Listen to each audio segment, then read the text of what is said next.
اس کا آغاز اللہ تبارک و تعالیٰ سورہ مجادلہ سے فرما رہے ہیں. مجادلہ کہتے ہیں جھگڑا کرنے کو. اس صورت کے اندر بلکہ اس کے آغاز میں اس کے شان نزول میں جو واقعات ہیں، ایک عورت حضرت خولہ بنت ثعلبہ رضی اللہ عنہا اپنے شوہر کی شکایت لے کر رسول اللہ صلی اللہ علیہ وسلم کے پاس حاضر ہوئی تو وہ دکھ کے اندر تھی، پریشانی کے عالم میں تھی. ان کا انداز ایسے تھا جیسے جھگڑ رہی. تو اللہ تبارک و تعالیٰ نے اسی انداز کو قرآن کے اندر بیان فرمایا کہ ان کا انداز ایسے تھا گفتگو کا کہ جیسے وہ جھگڑا کر رہی ہو. حالانکہ جھگڑا کر نہیں رہی تھی لیکن دکھ اور تکلیف کے اندر تھی، اس کا اظہار تھا. ان کے شوہر حضرت اوس بن صامت رضی اللہ تعالی عنہ، انہوں نے ان کے ساتھ زہار کر لیا تھا. تو اب ظاہری بات ہے جب رسول اللہ صلی اللہ علیہ وسلم کے پاس یہ شکایت لے کر آئے اپنے شوہر کی، تو اس وقت تو زہار کو طلاق ہی سمجھا جاتا تھا. تو اس لیے یعنی اپنے محرم کے ساتھ تشبیہ دینے کو زہار کہتے ہیں. کہ اپنی بیوی کو محرم کے ساتھ تشبیہ دینا، اپنی والدہ کے ساتھ تشبیہ دینا کہ آپ میری والدہ کی طرح ہیں، آپ میری ماں کی طرح ہے، اسے کہتے ہیں زہار. تو یہ جب یہ حکم شریعت پہ نازل نہیں ہوا تھا تو اس سے پہلے اس کو کیا سمجھا جاتا تھا؟ طلاق. تو حضور علیہ السلام نے ارشاد فرمایا کہ طلاق ہوگی، یہی حکم ہے. اب یہ پریشان ہو گئی کہ بھائی میں کہاں جاؤں، یہ میری عمر ہے، بچے ہیں میرے، اور والدین نہیں ہے، والدین کا گھر نہیں ہے. تو بہرحال اس عورت نے پھر اللہ تبارک و تعالیٰ کے ہاں درخواست پیش کی، اللہ سے پھر گرا کے ماں کا دعا کی. اللہ تبارک و تعالیٰ نے اس کا حل وحی کے ذریعے نازل فرمایا اور ہمیشہ کے لیے ایک شرعی حکم نازل فرما دیا. اللہ فرماتے ہیں کہ اب اگر کوئی زہار کرے گا تو طلاق نہیں ہوگی، البتہ اس کا کفارہ ادا کرنا پڑے گا. تو لہٰذا ان سے کہیں کہ آپ کفارہ ادا کریں، کفارہ ادا کرنے کے بعد دوبارہ سے وہ کیا ہے؟ میاں بیوی ہے. وہ کفارہ کیا ہے؟ اللہ تبارک و تعالیٰ ارشاد فرماتے ہیں کہ 2 مہینے لگاتار روزے رکھے. اگر کوئی یہ نہیں کر سکتا، بڑی عمر ہے، بیمار ہے، تو اللہ فرماتے ہیں 60 مسکینوں کو کھانا کھلا دے. اس سے آپ اندازہ لگائیں کہ اللہ تبارک و تعالیٰ نے آسانی اور سہولت کو سامنے رکھا. آگے اللہ تبارک و تعالیٰ ارشاد فرماتے ہیں کہ بلا وجہ کی سرگوشی نہ کریں، کیونکہ صحابہ کرام آپس میں کسی خیر کے لیے سرگوشی کیا کرتے تھے تو منافقین جان کے تنگ کرنے کے لیے کیا کرتے تھے. اور پھر خاص طور پر اللہ تبارک و تعالیٰ نے ایک حکم نازل فرمایا کہ مجلس کا آداب. اللہ فرماتے ہیں کہ اگر 2 آدمی ہوں، 3 آدمی موجود ہیں ایک مجلس کے اندر، تو 2 آدمی آپس سے سرگوشی نہ کریں، اس لیے کہ تیسرا پریشان ہوگا کہ میرے بارے میں بات ہو رہی ہے. اگر 4 ہوں پھر ٹھیک ہے، زیادہ ہوں پھر ٹھیک ہے، اگر 3 ہیں تو ایک کو چھوڑ کے واپس میں باتیں نہ کریں، ورنہ تیسرا یہی سمجھے گا کہ میرے بارے میں بات کر رہے ہیں تو اس کی دل نزاری ہوگی. پھر اللہ نے ایک حکم نازل فرمایا. اللہ فرماتے ہیں کہ اگر کسی نے رسول اللہ صلی اللہ علیہ وسلم سے سرگوشی کرنی ہو تو پہلے صدقہ کرے، پہلے صدقہ کرے، پھر حضور علیہ السلام سے کیا کرے؟ سرگوشی کرے. کوئی خاص بات کرنی ہے.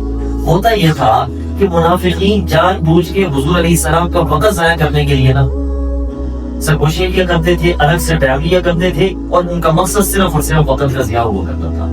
تو اللہ تبارک و تعالیٰ نے اس کا حل نازل فرمایا کہ جو مخلص ہوگا وہ تو صدقہ دے کر بھی اپنے محبوب سے بات کرنے کو تیار ہوگا، لیکن اس کا فائدہ حکم کا یہ ہوا کہ منافقین اللہ کو ہے وہ بھاگے، کیونکہ ان کے لیے تو وبال تھا، ان کے لیے یہ بھی عذاب تھا کہ ہمیں پہلے صدقہ کرنا پڑے گا، صدقہ دینا پڑے گا. تو جب بعد میں یہ معاملہ ختم ہوا تو اللہ تبارک و تعالیٰ نے پھر اگلی آیت کے اندر یہ حکم منسوخ بھی کر دیا کہ اب یہ حکم نہیں ہے.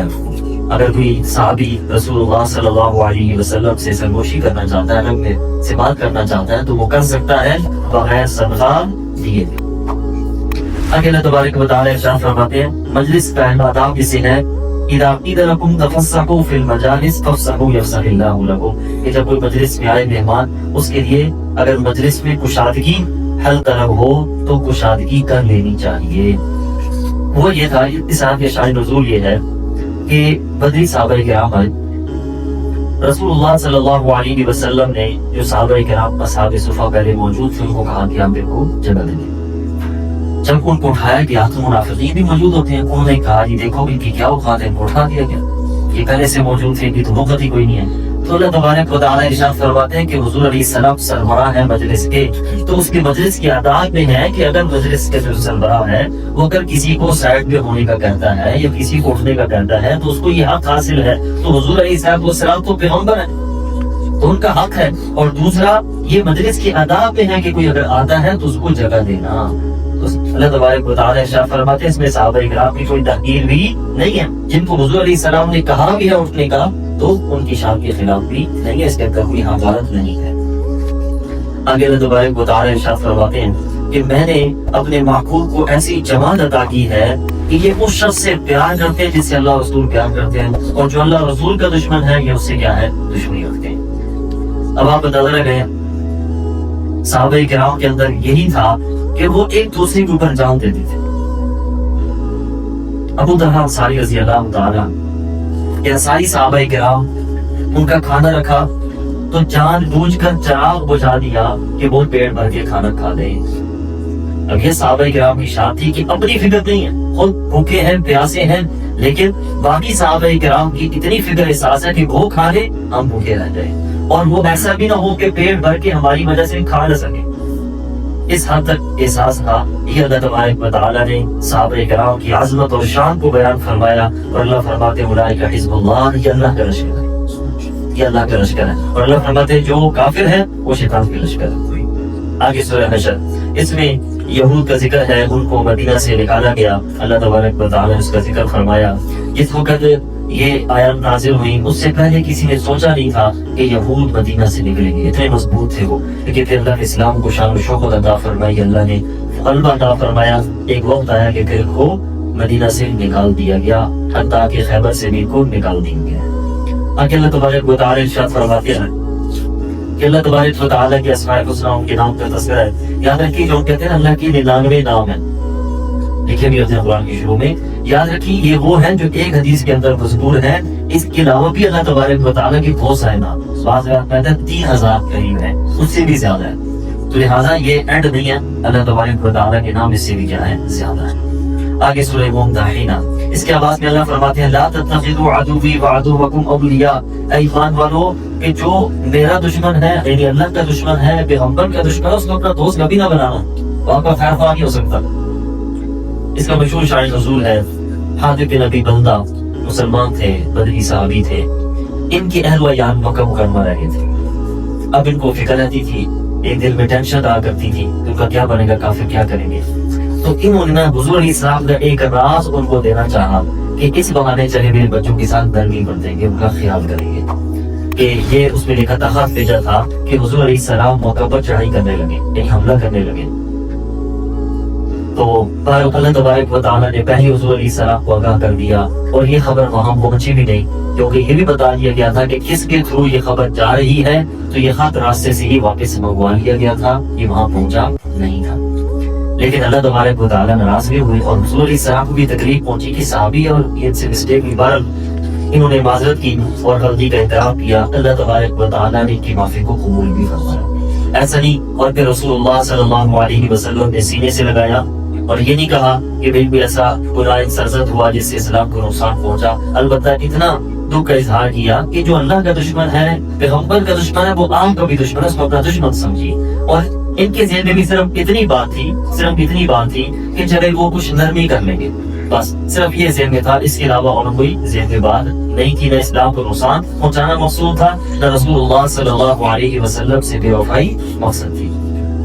آگے اللہ تبارک و تعالیٰ ارشاد فرماتے ہیں رسول اللہ صلی اللہ علیہ وسلم کو کہ جب صحابہ کرام آپ سے بیعت کرتے ہیں یا ازواج امہات المومنین کے علاوہ باقی عورتیں خواتین آپ سے بیعت کرتی ہیں تو آپ نے کس بات پہ بیعت لینی ہے؟ اللہ فرماتے ہیں کہ آپ ان سے بیعت لیں، ایک امتحان لے لیں کہ ان کا ایمان کیا ہے، مضبوط ہونا چاہیے. دوسروں کو سمجھا دیں کہ بھئی اللہ کے علاوہ کوئی معبود نہیں، رسول اللہ صلی اللہ علیہ وسلم آخری پیغمبر، اور نہ ناحق راتوں کو قتل کرنا ہے، نہ بہتان بننا ہے، اور نہ زنا کے قریب جانا ہے، نہ چوری کرنی ہے، اور نہ کوئی اللہ کی نافرمانی کرنی ہے. یہ ہوا کرتی تھی بیعت. ان کا نام ہوا کرتا تھا بیعت. سمجھ لیں کہ یہ ایک معاہدہ ہوا کرتا تھا، ایک وعدہ ہوا کرتا تھا. آگے سورہ صف، اس کے آغاز میں اللہ تبارک و تعالیٰ نے سورت کا آغاز تو تسبیح سے شروع کیا کہ ہر چیز آسمان اور زمین کی اللہ کی تسبیح بیان کرتی ہے، یہاں اللہ نے خاص طور پر جہاد فی سبیل اللہ کا تذکرہ کیا۔ اللہ فرماتے ہیں کہ یہ مجاہدین اللہ کے راستے میں جب نکلتے ہیں، جہاد کرتے ہیں، تو ایسے سب دستہ ہوتے ہیں کأنہم بنیان مرصوص، گویا کہ یہ سیسا پلائی ہوئی دیوار ہے۔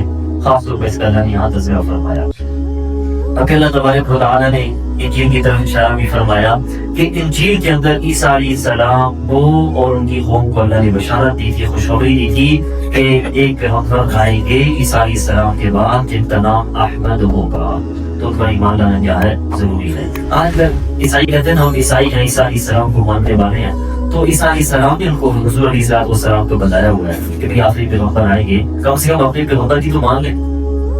وہ کس منہ سے کہتے ہیں کہ ہم عیسائی ہیں، عیسیٰ علیہ السلام کے ماننے والے ہیں؟ عیسیٰ علیہ السلام نے اپنی کتاب کے اندر ان کو بتا دیا، جو وحی ان کے اوپر نازل ہوئی تھی اس کے اندر اللہ نے بتا دیا کہ آخری پیغمبر یہ ہے، انہوں نے آنا ہے، اور نام تک بتا دیا، حتیٰ کہ ان کے غلاموں کا تذکرہ بھی کر دیا۔ پیچھے کیا رہ جاتا ہے؟ آگے اللہ تبارک و تعالیٰ نے بشارت دی کہ میرے محبوب آپ کا دین تمام دینوں پر غالب آ کر رہے گا۔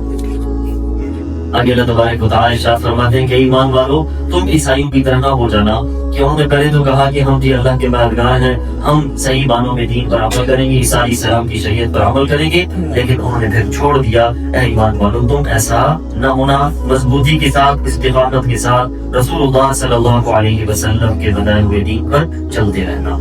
آگے سورہ جمعہ، اس میں جمعہ کا تذکرہ ہے۔ اللہ تبارک و تعالیٰ نے اس کے شروع میں حضور علیہ السلام کی بعثت کے مقاصد بیان فرمائے۔ اللہ فرماتے ہیں آپ کو ہم نے بھیجا گیا اس لیے کہ ایک تو آپ قرآن کی تلاوت کریں۔ اس سے معلوم ہوا کہ یہ حضور علیہ السلام کی بعثت کا مقصد ہے قرآن کی تلاوت۔ تو یہ کتنا اونچا عمل ہے، اگر ہم کرتے ہیں تو اللہ تبارک و تعالیٰ کا ہمارے اوپر بہت بڑا فضل اور احسان ہے۔ آگے اللہ فرماتے ہیں کہ ان کا تزکیہ کریں، ان کی اصلاح فرمائیں اور ان کو حکمت اور قرآن کی تعلیم دیں۔ اللہ تبارک و تعالیٰ ارشاد فرماتے ہیں وَآخَرِينَ مِنْهُمْ لَمَّا يَلْحَقُوا بِهِمْ، اللہ فرماتے ہیں کہ آپ کے بعد بھی کچھ ایسے نیک لوگ آئیں گے۔ اس آیت کے اندر اللہ نے بشارت کیا کی؟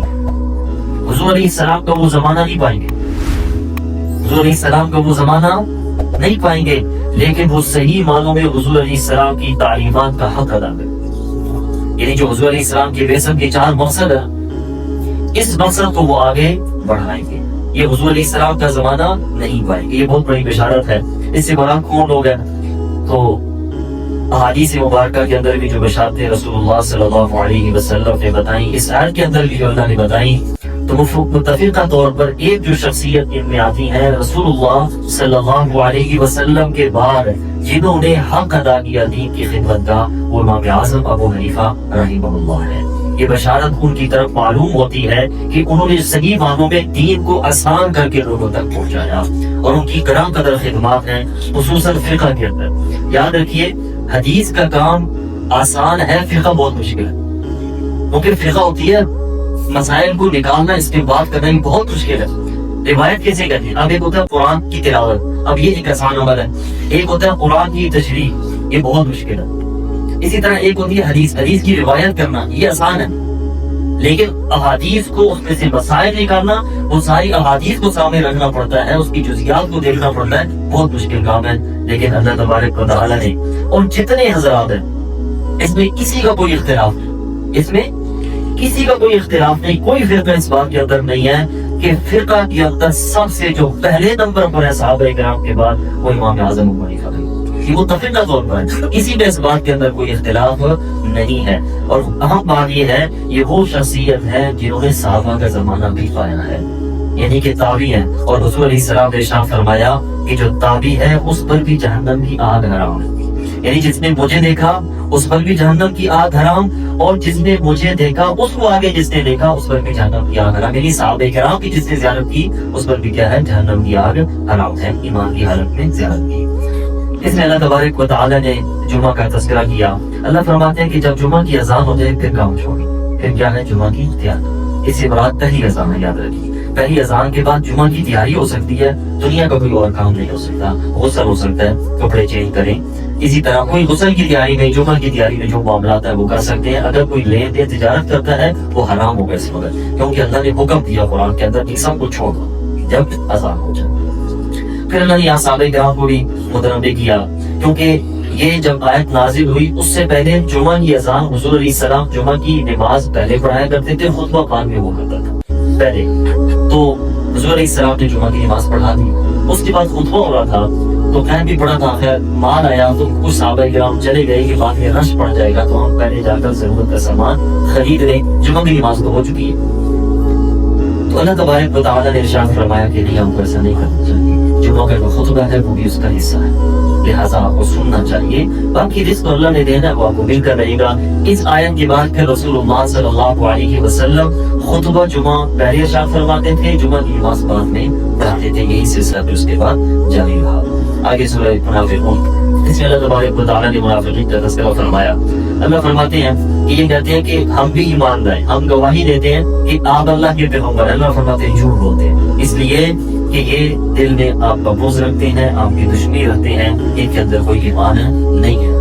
آگے اللہ فرماتے ہیں اللہ تلہکم اموالکم, اے ایمان والو تمہیں تمہارا مال اولاد اللہ کے ذکر سے غافل نہ کر دیں. اس بات کا خاص اہتمام کریں کہ یہ چیزیں اللہ سے دور نہ کریں. مال ہے, اولاد ہے, جو بھی معاملہ ہے وہ ہاتھ میں ہو, دل میں نہ ہو. جب یہ چیزیں دل میں آئیں گی پھر نقصان دیں گی. اگر صرف ہاتھ کے اندر ہوگی پھر جتنا مال بھی ہوگا, یاد رکھیے صحابہ کرام کے اندر بڑے بڑی طاقت تھی, کمان کے تاجر تھے. شاید آج جیسا کوئی تاجر نہ ہو, اللہ نے ان کو بڑا دیا تھا, لیکن مسئلہ یہ تھا کہ حضور علیہ السلام کی تربیت تھی, اس لیے وہ بات صرف ہاتھ میں لایا کرتے تھے, دل میں کوئی اثر انداز نہیں ہو کرتا تھا. آگے سورہ طواف, اس میں اللہ تبارک و تعالیٰ ارشاد فرماتے ہیں کہ جب تک اللہ تبارک و تعالیٰ نہ چاہے کسی کوئی نفع نہیں کر سکتا, نہ کوئی تکلیف ہو سکتی ہے. نفع نقصان کا مالک کون ہے؟ اللہ کی ذات ہے. اس لیے اللہ کی طرف لوگوں کو متوجہ رہنا چاہیے, اللہ اور رسول کی اطاعت کرتے رہنا چاہیے. آگے سورہ طلاق, اس میں اللہ تبارک و تعالیٰ نے طلاق کے مسائل بیان فرمائے, اور جو شرائط بیان فرمائی اس سے معلوم ہوتا ہے کہ اللہ کو پسند نہیں ہے طلاق. اللہ کو یہ پسند نہیں ہے. اگر کوئی مجبوری ہو جائے, اشد مجبوری تو گنجائش موجود ہے, اور پھر ایک اور عرض کروں, پھر ہمیں اس پر تان و تشریح بھی نہیں کرنی چاہیے. اول تو ہے نبھا کر, جب ہو گیا نا رشتہ ہو گیا تو وہ رہنے کے لیے ہوا کرتا ہے, اس میں کوشش کریں کہ نبھا ہو جائے. اگر نہ ہو تو پھر پریشان ہونے کی ضرورت بھی نہیں ہے, اس لیے کہ شریعت نے طلاق رکھی ہے نا, یا تو پھر شریعت منع ہی کر دیتی کہ ہے ہی نہیں ہے. تو شریعت نے جب گنجائش رکھی ہے, اور یہ صحابہ کرام کے زمانے کے اندر بھی ایسا ہوا, طلاق ہوئی, رسول اللہ صلی اللہ علیہ وسلم کے زمانے پر ہوئی, تو لہٰذا اس کی گنجائش موجود ہے. اگر کسی کو طلاق ہو بھی جائے تو وہ عورت ایسا نہیں کہ اس کو حقیر ہم سمجھنا شروع کر دیں. یہ اللہ تبارک و تعالیٰ کے معاملات ہیں. اور پھر ایک اور بات کہ جب اگر جدائی بھی ہونا تو اچھے طریقے سے ہونی چاہیے. انسان اچھے طریقے سے کیا ہو جائے, ایک بار اس کو برا بھلا کہہ رہا ہوتا ہے, دوسرا بھی کہہ رہا ہوتا ہے, اس کا کیا فائدہ؟ بہتر یہ ہے کہ پیار و محبت کے ساتھ اس رشتے کو چلایا جائے. کوئی معاملہ ہو جائے تو بڑے بیٹھ جائے تو بہت اچھے طریقے سے اس کا حل نکلا. اگر پھر بھی نہ نکلے کوئی بات نہیں, جدائی ہو بھی جائے تو پھر ایک دوسرے کو حقیق نہیں سمجھنا چاہیے, اور معاشرے کو بھی چاہیے یہ طلاق یافتہ عورت کو حقیق نہ سمجھے, طلاق یافتہ عورت کو حقیق نہ سمجھے. صحابہ رسول اللہ صلی اللہ علیہ وسلم نے نکاح نہیں فرمایا. کمائی میں صرف ایک عورت تھی, باقی کون تھی؟ طلاق یافتہ عورت بیوہ تھی. تو حضور علیہ السلام نے اپنے عمل سے بتایا کہ ایسی خواتین ان کو حقیق نہ سمجھا جائے, اور اللہ تبارک و تعالیٰ نے اس پر اجر بھی بڑا رکھا ہے. اگر کوئی طلاق یافتہ سے کرتا ہے, بیوہ سے کرتا ہے, اس پر اجر بھی بہت زیادہ ہے. اللہ تبارک و تعالیٰ کی سورۃ تحریم, اس میں اس کا شان نزول یہ ہے کہ حضور علیہ السلام نے اپنے اوپر شہد کو حرام کیا. تو اللہ تبارک و تعالیٰ نے ارشاد فرمایا کہ میرے محبوب, یہ آپ نے قسم اٹھا لی, لیکن حلال اور حرام کا اختیار تو اللہ کے پاس ہے. جس چیز کو اللہ نے حلال کیا, آپ کیوں حرام کرتے ہیں؟ لیکن حضور علیہ السلام نے تب کے اندر آ کر ایسا کیا تھا, تو اللہ تبارک و تعالیٰ نے ارشاد فرمایا کہ آپ قسم کو توڑ دیں, اس لیے کہ جو اللہ نے حرام کیا آپ اس کو استعمال کریں اور انجوائے کریں. اللہ تبارک و تعالیٰ نے اجازت دی ہے, لہٰذا آپ اپنے اوپر اپنے آپ کو مشقت میں نہ ڈالیں. پر یہ تو ایک پیار والا معاملہ تھا. ہمارے لیے یعنی امت کے لیے ایک سبق ہے کہ اللہ نے جس کو حلال کیا ہم اس کو استعمال کریں, اور جس سے اللہ نے ہمیں منع کیا ہم اسے, یہ ہمارے لیے کیا ہے؟ سبق ہے.